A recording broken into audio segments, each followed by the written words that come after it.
Good morning and welcome to Multiply Mornings. Good morning, it's great to be with you.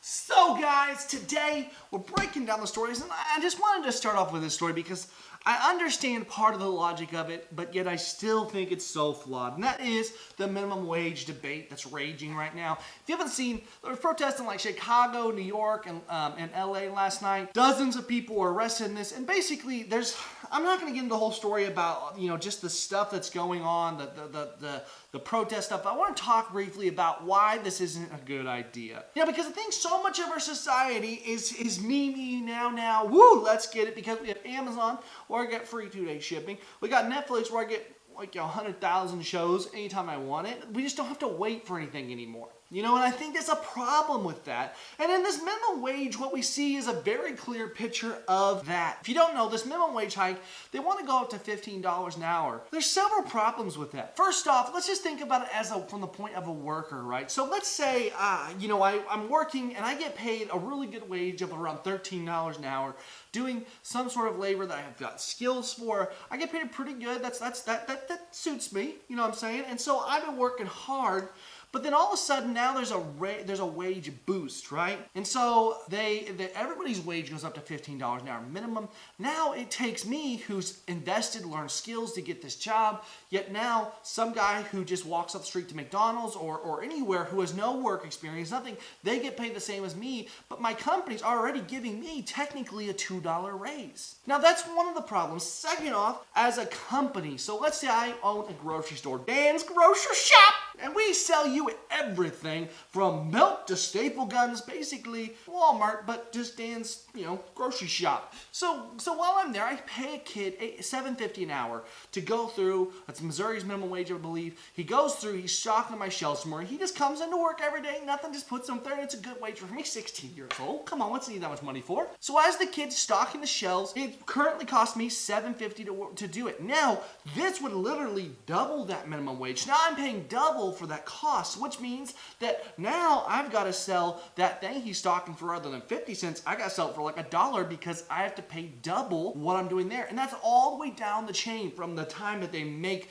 the whatever in the can to the guy who delivers it to me putting on the shelves. Everything affects the amount we pay for that item. So while in theory it always sounds good to get more money, I love more money, but the fact of the matter is it actually hurts you in the long run, because currently, let's say a gallon of milk costs $2 to $3. Then all of a sudden now I've got to sell it for close to $6 more than likely, because my cost of business has escalated, has risen to a point now where I have to sell it for more. It's always a good in theory to raise minimum wage because it thinks about the immediate, I've got more money. The problem with it is that as soon as you raise it, everything else has to go up with it, so it doesn't actually equal out. Now I know there's going to be a few people who debate, but that's just basic logic. If it costs me more, I've got to sell it for more. That's the way it works, and you have to have a certain margin as a business to succeed, and that's the way it is. There's several other debates, blah, blah, blah, as to why this is, but I tell you at the core, guys, I think we have a heart issue here,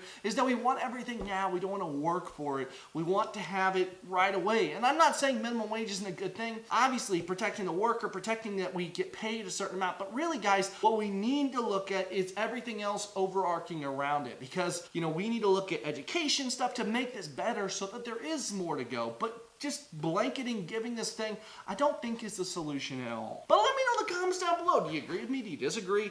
I really want to have a good debate if you want in the comments down below, but keep it simple. Now, moving on to some brighter news. Now, if you're a Netflix fan, you've always had the issue that I've had sometimes, is that maybe you don't want to use your data, but you're driving back and you're in a car with your parents and you don't want to use up your data watching a show, or maybe you're just not on Wi-Fi, or maybe your internet goes out or something, and all of a sudden it's like, dang it, I got nothing to do because I don't got cable, I don't got any of that, so what am I going to do, right? Netflix is come up with a solution. It's really not new. Amazon's actually been doing it for a while on their service called Amazon Video. But Netflix is pushing out a limited number of titles that you can actually download and watch offline. Now, this is pretty neat to see because it really does open up a few more doors. My dad has this really cool box with his phone.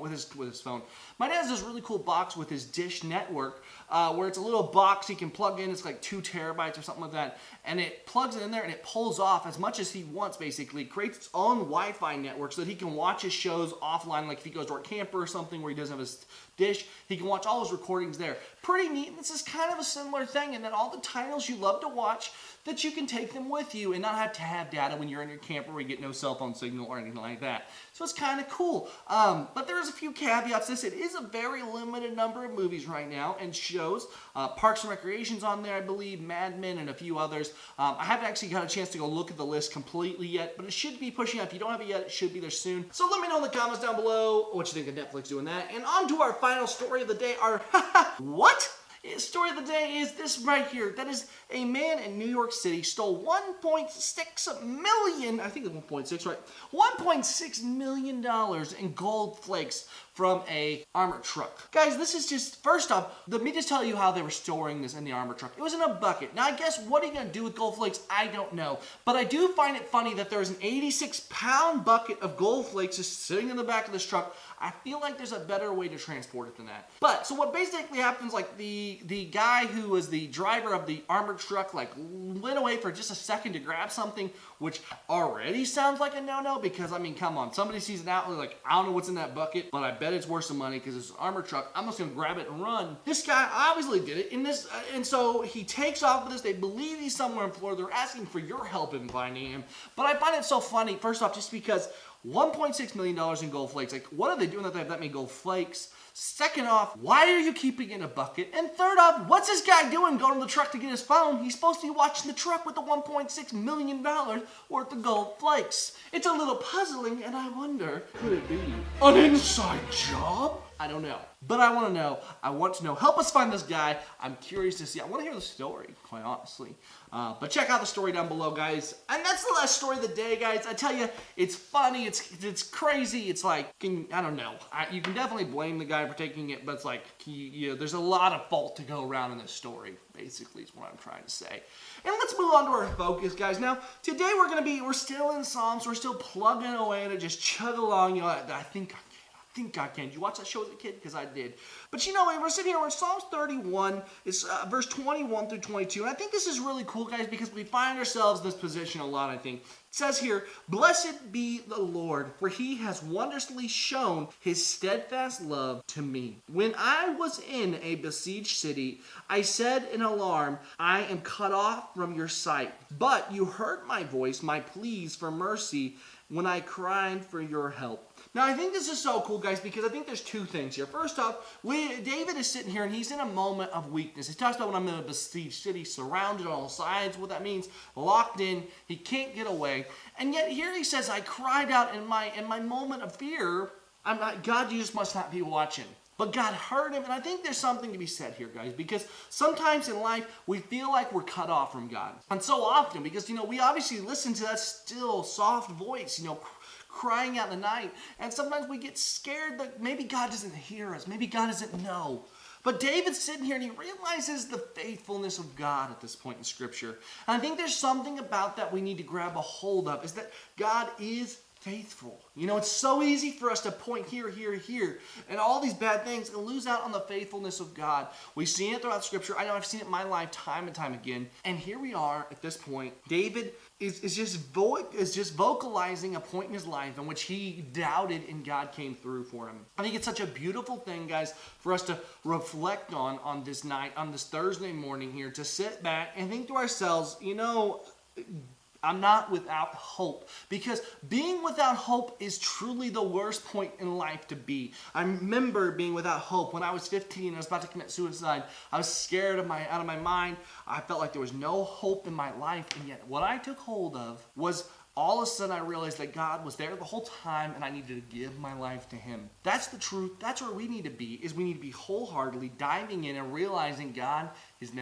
He's never left us, he never will, and he is working for your better today. That's where I leave you guys on this beautiful Thursday morning. Hopefully it's beautiful where you're at. Comment down below about all the stories of the day. Let me know what you think about them. Check out the links in the description down below. If you like what we do here, make sure you hit that subscribe button. If you like this video, make sure you give it a thumbs up. It actually really helps.